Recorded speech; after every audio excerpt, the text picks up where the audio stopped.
মল্লিক পরিবারে নেমে এলো দুঃসংবাদ। টলিউড কুইন কোয়েল মল্লিকের সাথে ঘটে গেল অঘটন। অ্যাক্সিডেন্টের সম্মুখীন হলেন অভিনেত্রী।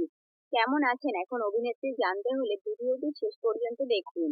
বলিউডে প্রথম সারির একজন অভিনেত্রী হলেন কোয়েল মল্লিক। কোয়েল মল্লিকের অভিনয় মুগ্ধ করে সকল দর্শকদের। তার অভিনয়ের মাধ্যমে তিনি সকল দর্শক মনে জায়গা করে নিয়েছেন।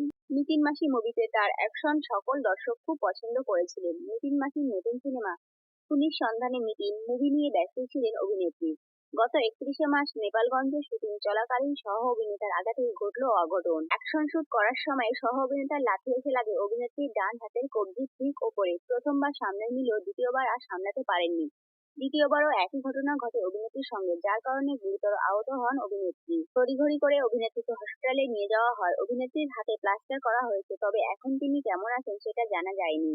তবে খুব শীঘ্রই যেন উনি সুস্থ হয়ে যান, সেটাই আমরা আশা করব। আজকের ভিডিও এই পর্যন্ত। এরকম নিত্য নতুন ভিডিও পেতে আমাদের চ্যানেলটি সাবস্ক্রাইব করে পাশে থাকুন। ধন্যবাদ।